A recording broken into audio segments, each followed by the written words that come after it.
Hi friends, Ramayanam ఎంతో గొప్ప ఇతిహాసం. ఇందులో ఎన్నో ప్రధాన పాత్రలు ఉన్నాయి. ఒక్కొక్క పాత్రకు ఒక్కొక్క ప్రాధాన్యత ఉంది. కొన్ని పాత్రలు కథను మలుపు తిప్పే పాత్రలైనప్పటికీ అంత గుర్తింపు రాలేదు. రామాయణం అనగానే మనకు ప్రధానంగా గుర్తొచ్చే పాత్రలు శ్రీరాముడు, సీతాదేవి, లక్ష్మణుడు, హనుమంతుడు. వీరు ధర్మం వైపు ఉంటే అధర్మం వైపు రావణాసురుడు ఉన్నాడు. అయితే రామాయణంలో ఊర్మిళ ఎంతో గొప్ప పాత్ర. అంత గుర్తింపు రాకపోయినప్పటికీ ఆమె త్యాగం ఎవ్వరూ చేయలేనిది. అంతటి గొప్ప త్యాగమూర్తి ఊర్మిళ. ఊర్మిళ లక్ష్మణుడి భార్య. ఎంతో ఆదర్శవంతమైన స్త్రీమూర్తి. ఊర్మిళ చేసిన త్యాగమేమిటి? ఊర్మిళ తన భర్త కోసం ఏం చేసింది? అంతటి ఆదర్శవంతమైన స్త్రీ భర్త అయిన లక్ష్మణుడు మరణించేటప్పుడు ఎందుకు నవ్వింది? ఊర్మిళ లక్ష్మణుణ్ణి ఏ విధంగా కాపాడింది? ఊర్మిళ ఎందుకు మరణించింది? ఇలాంటి సందేహాలన్నింటికీ సమాధానాలు ఈ వీడియోలో తెలుసుకుందాం. వీడియో చూస్తున్న వారిలో ఎవరైనా శ్రీరాముని భక్తులు ఉన్నట్లయితే తప్పకుండా జై శ్రీరామ్ అని కామెంట్ చేయండి. అంతకంటే ముందు ఎవరైనా మన ఛానల్ ని ఫస్ట్ టైం చూస్తుంటే ప్లీజ్ సబ్స్క్రైబ్ చేసుకోండి. అలాగే ఈ వీడియోని తప్పకుండా లైక్ చేయండి. మీ ఒక్క లైక్ మాకెంతో సపోర్ట్ నిస్తుంది. మిథిలా నగరానికి రాజైన జనక మహారాజు మరియు సునైనల కుమార్తె ఊర్మిళ. సీతాదేవికి చెల్లెలే ఊర్మిళ. కాని సీతాదేవి జనక మహారాజుకు కన్నబిడ్డ కాదు. జనక మహారాజుకు పొలంలో దొరికిన బిడ్డ సీతాదేవి. అలా సీతాదేవి ఊర్మిళ అక్క చెల్లెళ్ళయ్యారు.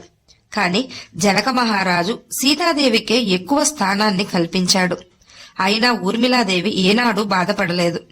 ఊర్మిళకు అక్క సీతాదేవంటే ఎంతో ప్రేమ, గౌరవం ఉండేవి. సీతాదేవికి ఎంతటి ఓర్పు, సహనం ఉన్నాయో ఊర్మిళకు కూడా అంతే ఓర్పు, సహనం ఉండేది. ఊర్మిళ ఎంతో ఆదర్శవంతమైన స్త్రీగా చెప్పబడింది. జనక మహారాజు సీతాదేవికి స్వయంవరం ఏర్పాటు చేస్తాడు. ఆ స్వయంవరంలో శ్రీరాముడు నెగ్గి సీతను వివాహం చేసుకుంటాడు. అదే స్వయంవరంలో లక్ష్మణుణ్ణి చూసిన ఊర్మిళ ఇష్టపడుతుంది. ఊర్మిళ మనసు తెలుసుకున్న ఆమె తండ్రి అయిన జనక మహారాజు ఊర్మిళకు లక్ష్మణుణ్ణి ఇచ్చి వివాహం జరిపిస్తాడు. అలా జనక మహారాజు కూతుళ్లైన సీతాదేవి, ఊర్మిళ అయోధ్యలో కోడళ్లుగా అడుగుపెట్టారు. వివాహమైన కొన్ని రోజులకే శ్రీరాముడు వనవాసంకు వెళ్లాల్సి వస్తుంది. అప్పుడు సీతాదేవి శ్రీరాముని వెంట 14 సంవత్సరాల పాటు వనవాసానికి బయలుదేరుతుంది. సీతారాములు ఎంతో ఆదర్శ దంపతులు. సీతారాముల వెంట లక్ష్మణుడు కూడా బయలుదేరడంతో శ్రీరాముడు లక్ష్మణుణ్ణి వద్దని ఎంతగానో వారిస్తాడు. కాని లక్ష్మణుడు అన్నా వదినులకు సేవ చేయడానికై వనవాసానికి బయలుదేరుతాడు. లక్ష్మణుడి భార్య అయిన ఊర్మిళ కూడా తన భర్త వెంట నడవాలనుకుంటుంది. కాని లక్ష్మణుడు ఊర్మిళ తన వెంట అడవులకు రావడానికి అంగీకరించడు. ఎందుకంటే తాను వెళ్లేది సీతారాములకు సేవ చేస్తూ 14 సంవత్సరాలు గడుపుతాను అంటూ ఊర్మిళకు చెప్పి, అలాగే నువ్వు ఇక్కడే ఉండి రాజ్యంలోని ప్రజల యొక్క మంచి చెడులు చూసుకుంటూ వృద్ధాప్యంలో ఉన్న నా తల్లిదండ్రులను చూసుకోమని లక్ష్మణుడు ఊర్మిళకు చెప్పి అన్నావదిళ్ల వెంట అడవులకు నడిచాడు లక్ష్మణుడు.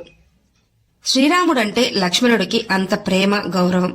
అన్నతోనే తన జీవితమంతా అన్న వెంట నడిచిన గొప్ప సోదరుడు లక్ష్మణుడు.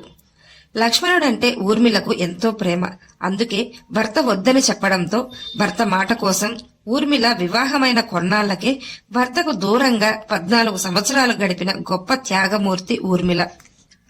అలా సీతారాములు, లక్ష్మణుడు వనవాసానికి అడవులకు వెళ్లిపోయారు. వనవాసానికి వెళ్లిన మొదటి రోజు రాత్రి లక్ష్మణుడికి నిద్ర వస్తూ ఉంటుంది. అన్నావదినులకు సేవ చేయడానికి నిద్ర అడ్డుగా వస్తోందని భావించిన లక్ష్మణుడు నిద్రాదేవికి ప్రార్థించగా ఆమె ప్రత్యక్షమవుతుంది. తనకు నిద్ర రాకుండా వరాన్ని ప్రసాదించమని లక్ష్మణుడు కోరతాడు. అందుకు నిద్రాదేవి అది అసాధ్యమని చెప్పి, అలాగే అది సృష్టి ధర్మమని చెప్తుంది.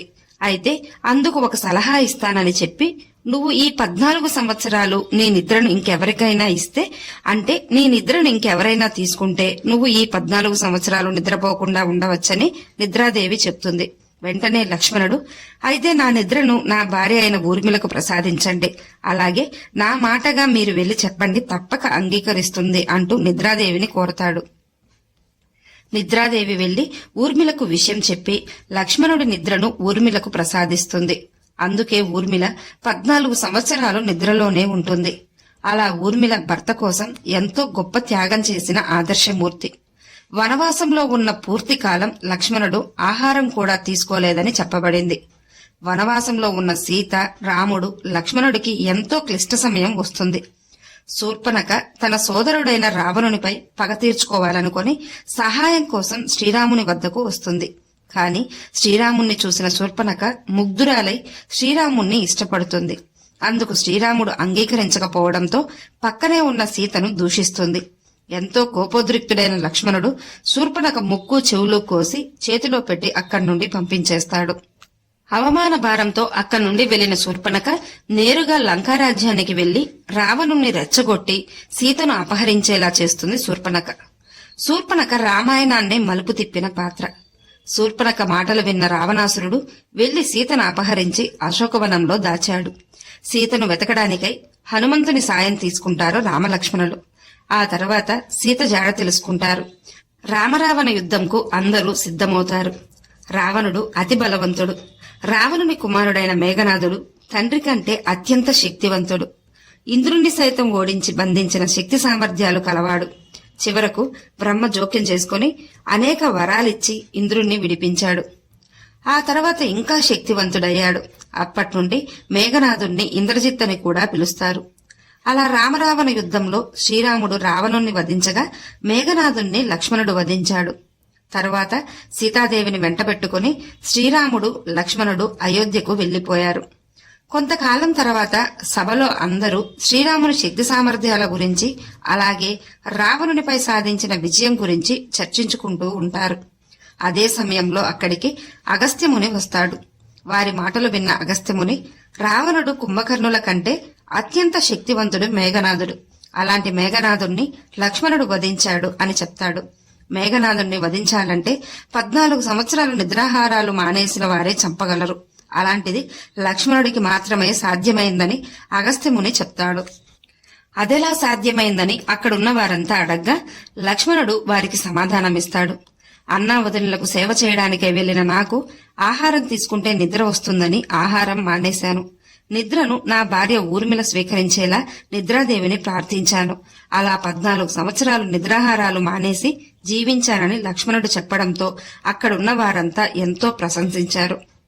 లక్ష్మణునికి అంతటి శక్తి రావడానికి కారణం ఊర్మిళ, అలాగే ఊర్మిళ చేసిన త్యాగం. వనవాసం నుండి వచ్చిన తర్వాత లక్ష్మణుడు, ఊర్మిళ ఎంతో సంతోషంగా జీవించారు. వారికి 2 కుమారులు జన్మించారు. వారే అంగదుడు, చంద్రకేతువు. కొంతకాలం తర్వాత రామాయణంలో అతి బాధాకరమైన సంఘటన చోటు చేసుకుంది. అదే లక్ష్మణుడి రాజ్య బహిష్కరణ. ఎప్పుడు నవ్వుతూ సంతోషంగా ఉండాలంటూ వనవాసం నుండి రాగానే ఊర్మిళను లక్ష్మణుడు కోరతాడు. భర్త కోసం ఎన్నో త్యాగాలు చేసిన ఊర్మిళ తన భర్త అయిన లక్ష్మణుడు సరయూ నదిలో దేహం వదిలేయగా ఊర్మిళ లక్ష్మణుడితో గడిపిన మొదటి క్షణాలను గుర్తు చేసుకుంటూ సంతోషంగా లక్ష్మణుడు దేహం వదిలిన చోట ఊర్మిళ కూడా తనువు చాలించింది. లక్ష్మణుడు మేఘనాథుణ్ణి వధించేటంత శక్తి సామర్థ్యాలకు ఊర్మిళ చేసిన త్యాగం కారణం. కాని రామాయణంలో ఊర్మిళ పాత్రకు అంతగా గుర్తింపు రాలేదనే చెప్పాలి. ఈ వీడియో మీకు నచ్చినట్లయితే లైక్ చేయండి, షేర్ చేయండి, అలాగే సబ్స్క్రైబ్ చేసుకుని పక్కనే ఉన్న బెల్ ఐకాన్ ని ఆన్ లో ఉంచుకోండి. Thanks for watching.